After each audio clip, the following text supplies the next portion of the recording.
Bismillahirrahmanirrahim. Assalamualaikum warahmatullahi wabarakatuh. We are from group 5, and in this video we will deliver the previous material. And next, please. The members of our group. The first is me, Putri Nugraheni. Second is Putri Al Zahra. The third is Muhammad Ridwan Ghozali, and the fourth is Syadilla Hasrah Azzahra. Next.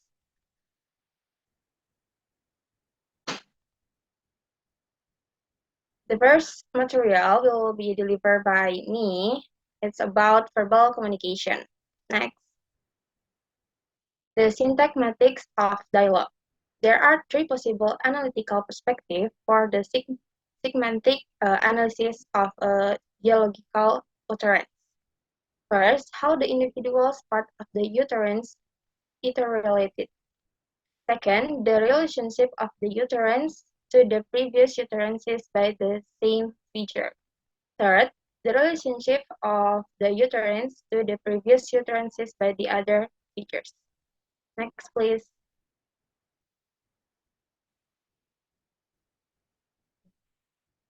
How the individual parts of the utterance interrelate.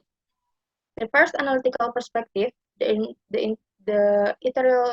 interrelationship of the individual constituent parts of an utterance need only be discussed briefly here since we have already analyzed the most important aspect of it in connection with the soliloquy. Like soliloquy, an individual dialogical utterance can be coherent in its semantic orientation and the way it refers to the dramatic situation.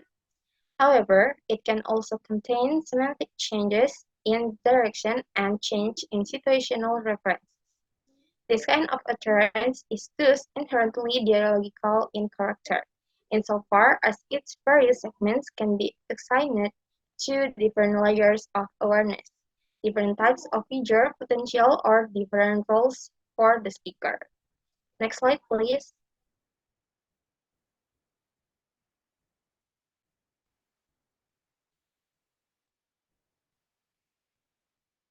How an utterance relates to the previous utterances by the same feature.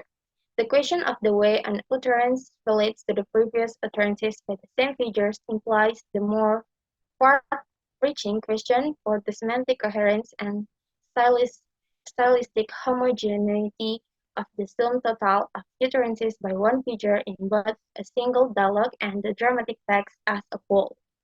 This question is particularly important for the verbal constituent of a particular figure because his perspective is established in the semantic equivalences that exist between all his utterances, and also because the recurrence of the certain stylistic features delineates the contours of the figure's identity and distinguishes him from the other figures. The fact that repetition of identical phrases often appears as a comic deviation indicates the verbal equivalences are normally manifested more flexibility in a more balanced mixture of identity and variation. Next, please.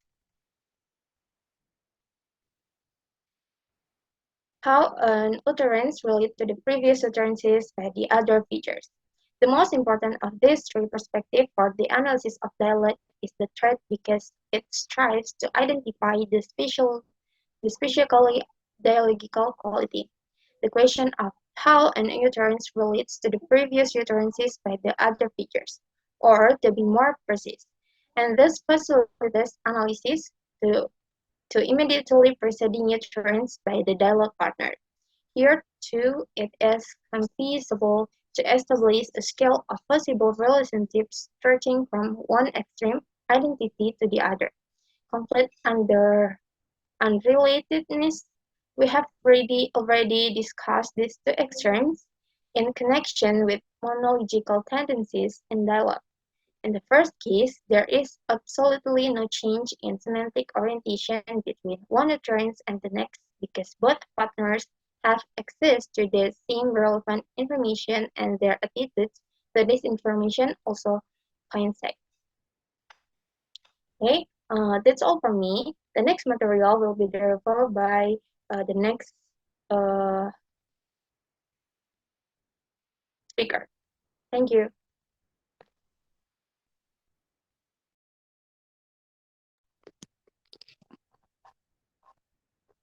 Okay, the next is the rhetoric of dialect, drama and rhetoric.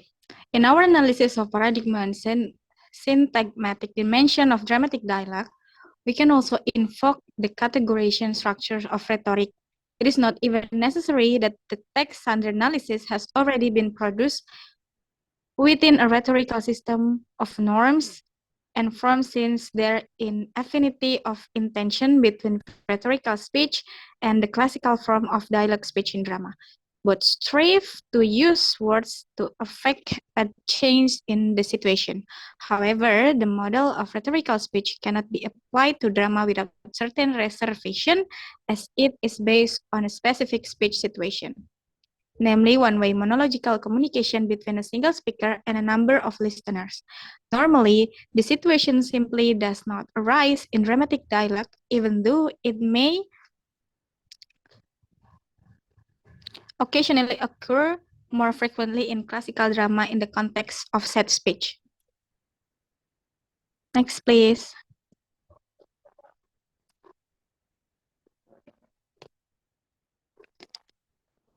Next is figurative speech. At this stage, we do not need to reproduce the sophisticated rhetorical system of tropes and figures, since our analysis will be confined from the outset to dealing with a small number of the forms of figurative speech. There are the tropes of metaphor, simile, synecdoche, and metonymy. And in doing so, our intention is not to classify them systematically, but to investigate their function in the dramatic text. Next, please.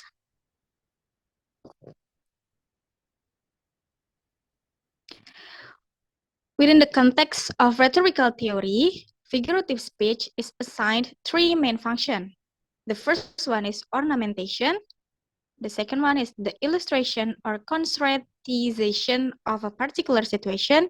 And the third is emphasis, that is used to direct the audience's attention. In turn, all three are functionally subordinate to the overall intention of creating a persuasive speech. Next, please.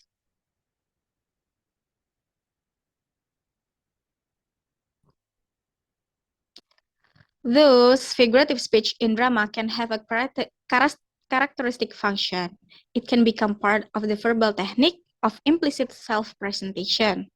However, the fact that a figurative often speaks figuratively need not necessarily be a characteristic feature, but can be a part of the stylistic code of the whole work.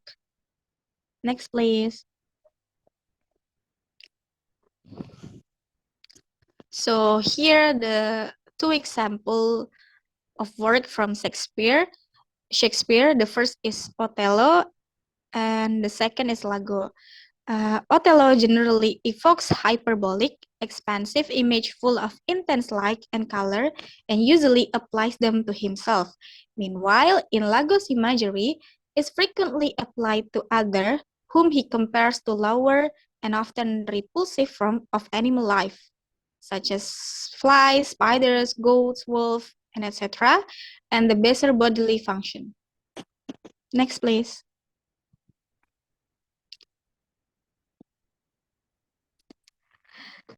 The image in the speeches of a number of figures may often combine to exert a speech-creating function which complements the concrete plasticity of the stage set and conveys a sense of awareness of the overall spatial context within which the action takes place. At this point, the space-creating function is expanded into the more general thematic function. Next, please.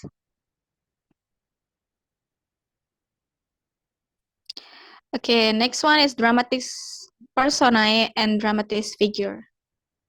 Next.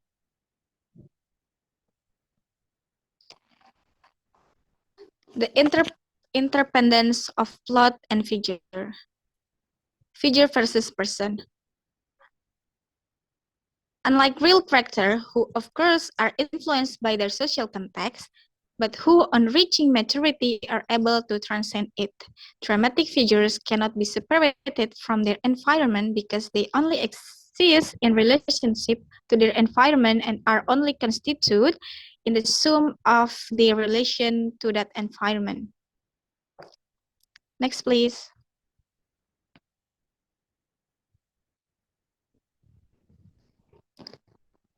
Restriction in the portrayal of figure in drama.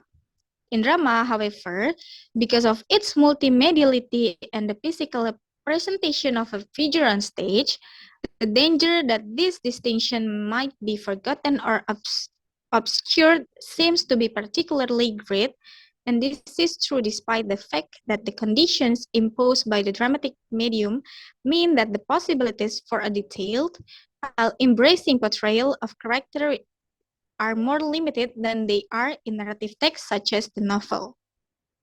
Next, please.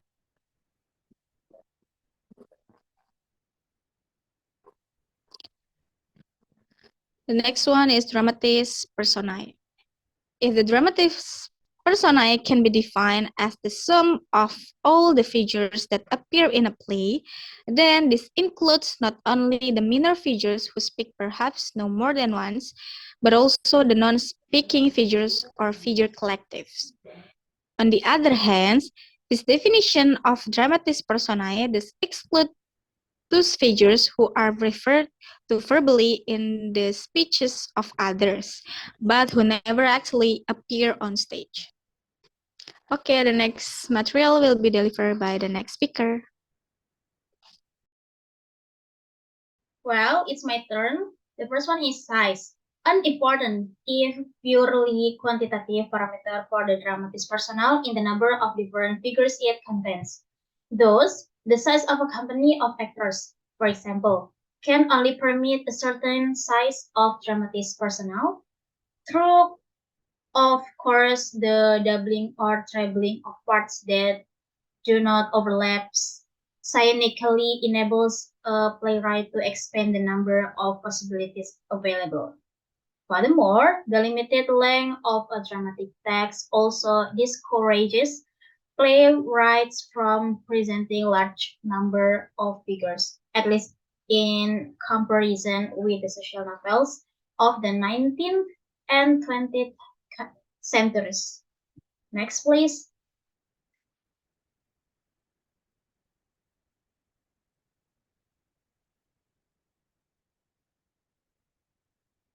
Well, next is quantitative relations of dominance. It's also possible to calculate the relations of dominance within the dramatist personnel by establishing the length of time that the dramatic figure spends on stage and the extent of its participation in the primary text. Both of these criteria produce a scale of values for each figure in the dramatist personnel, though they do not necessarily have to coincide. If we were to quantify the extent to which a particular figure predominates, we would probably have to examine each figure for the number of different ways it relates to the other figures and for the number of triadic plot episodes in which it appears as an active subject. Next, please.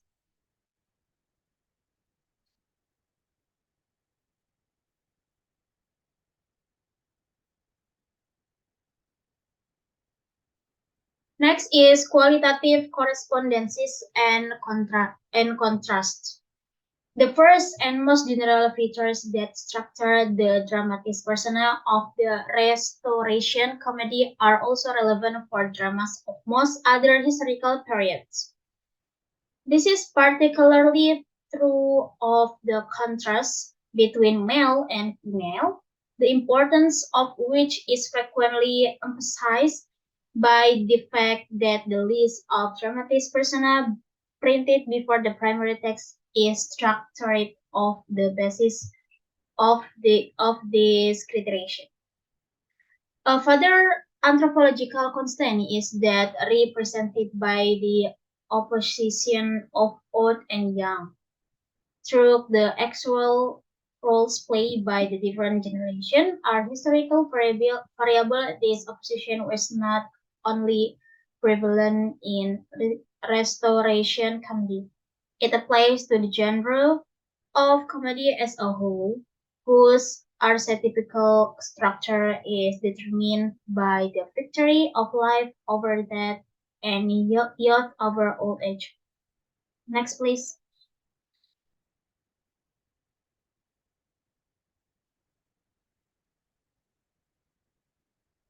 Next is the constellation of figures as a dynamic structure of interaction. Dramatic figure and dramatic function are therefore not identical. Through, though of course in each given situation the participating figures and the dramatic function they perform are closely bound up with one another. At the same time, thus one individual figure may fulfill several functions simultaneously, and conversely, one function may be released by several figures. And the three functions of hero, accomplice, and adversary also appear in Sauriel's model. As a force thematic which strives to establish a certain value for itself or someone else, who can link up with each of the other dramatic functions. These three aspects are complemented by the function abundant in the value so desired. Next, please.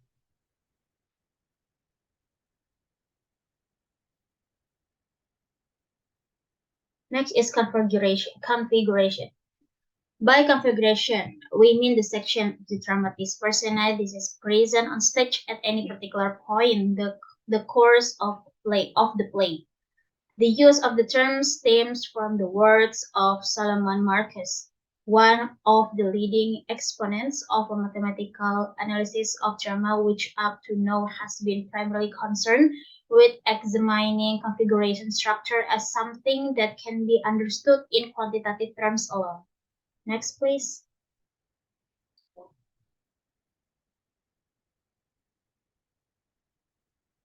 Size and duration of the individual configuration. There are two parameters used to characterize each configurations, its size and its duration. The duration of the individual configuration can vary as much as their size. An example of this is Samuel Beckett's Happy Day. Here, the dramatist persona consists of an elderly couple, Winnie and Wiley, who are on stage throughout the two acts. Next, please.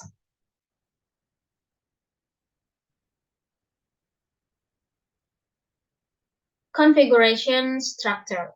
The identity of a dramatic figure takes shape and evolves in the series of configuration in which it participates, and the contrasts and correspondences that develop between one particular figure and the other become clear when they are meaningfully juxtaposed on stage. In order to clarify the way the configuration evolves within one particular text and to facilitate the identification of the number of configuration in which a particular figure participates to make them more accessible to analyze. We shall present the configuration structure in the form of a matrix whose lines correspond to individual figures and whose columns correspond to the individual configuration. Okay, that's all from me. The next material will be delivered by the next speaker. Thank you.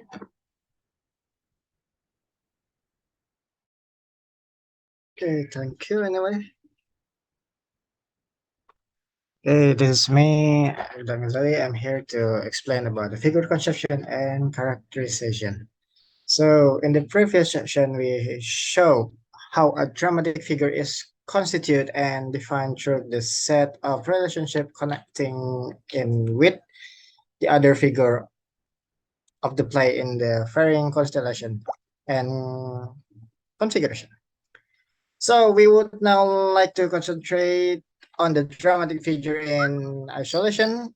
In doing so, we shall divide our analysis into two levels, like figure conception and figure characterization.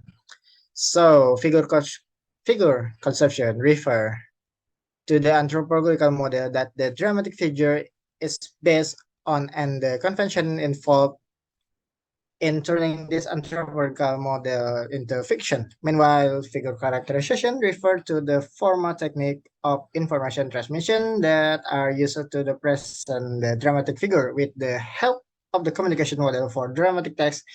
It is possible to set up a supra-historical reparator of technique used in a figure characterization.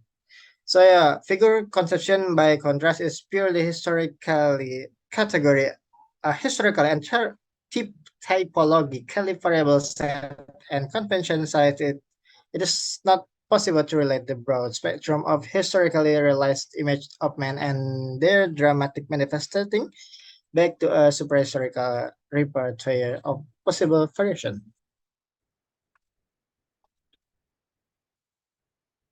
So we'll talk about figure conception. One of the variation of the figure conception is the three dimension. So by the drama B. Beckerman identified three dimension that are relevant to typological analysis of figure conception like breadth, length, and depth. So the breadth, by breadth he mean the range of possibility inherent in the dramatic figure at commencement of the presentation. That is the number of possibility for development open to the figure. It is openness or immobility. And the length he mean the development it will actually go through as a result of a process of change. So intensification or a number of relevation and depth. The last one is depth. He mean the relationship between its external behavior and in life. So, however, signs they are expressed in such a general and undifferentiated. So, this three dimension can only serve as a set of general guideline for our own analysis, within which we would like to purpose a series of passing model for the analyzing of figure conception. Next, we still talk about the figure conception, but we talk about static versus dynamic figuration.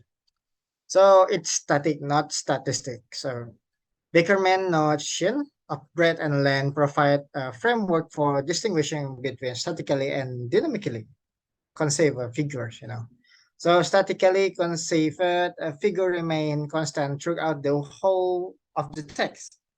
They never change thought. Of course, the receiver perception of them may gradually develop, expand or even change under the influence of the inevitable linear process of information transmission and accumulation.